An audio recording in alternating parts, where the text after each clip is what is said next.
This is a video in clinical medicine from the New England Journal of Medicine.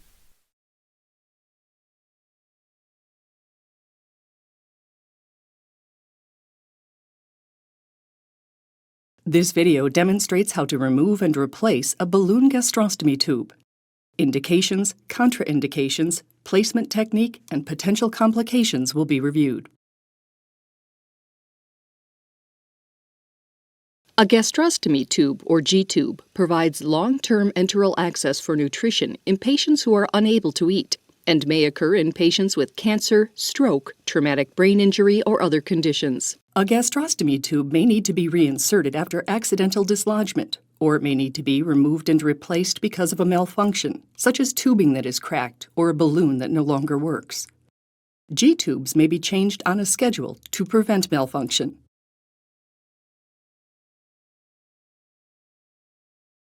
Contraindications to gastrostomy tube exchange include the lack of proper equipment, the absence of continued need for a G-tube, or placement of the tube within the previous 6 weeks.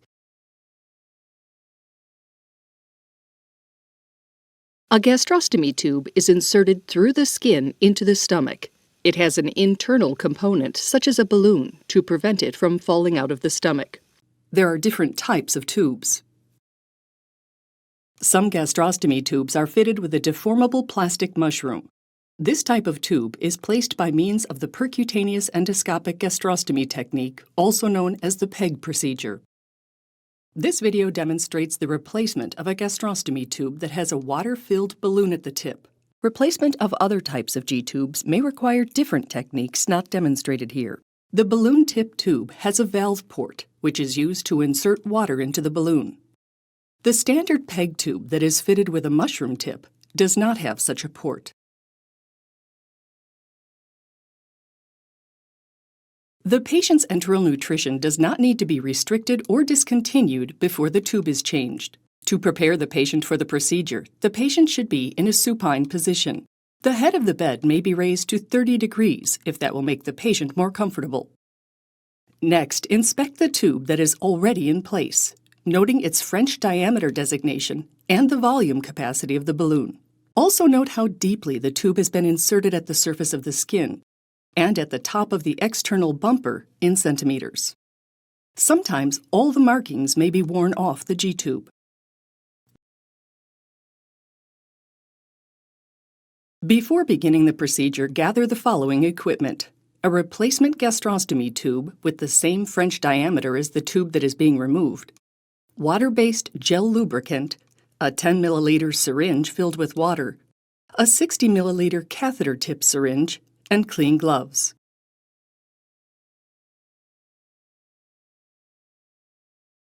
Before using the new tube, test the balloon.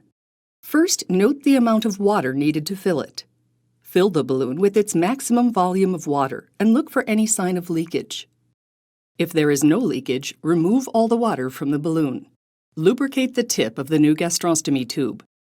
Ensure that the external bumper is able to move down the tube. During storage, the bumper often becomes stuck to the tube. Moving the bumper at this point will be much easier than moving it after you have inserted the tube through the gastrostomy site. With an empty syringe, aspirate the water from the balloon port of the existing tube.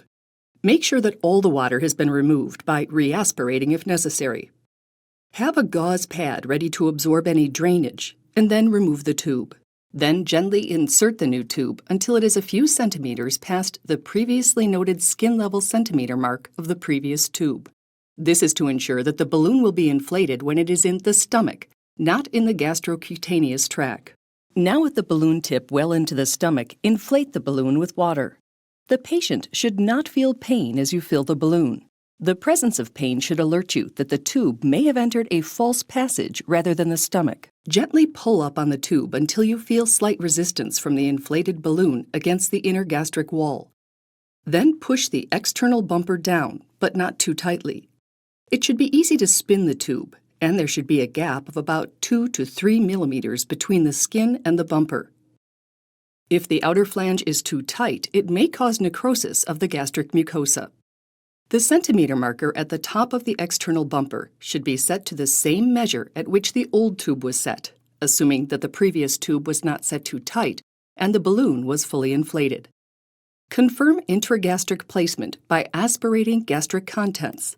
This indicates that the tube is ready for use. If you place the new tube without difficulty but are unable to aspirate gastric contents, then connect the new tube to a drainage bag and allow drainage to occur through gravitational flow. If the gastric contents appear in the bag within 20 minutes, intragastric placement can be considered confirmed. If no gastric contents appear in the bag within 20 minutes, fluoroscopy should be performed with water-soluble contrast at an oblique angle to confirm intragastric placement.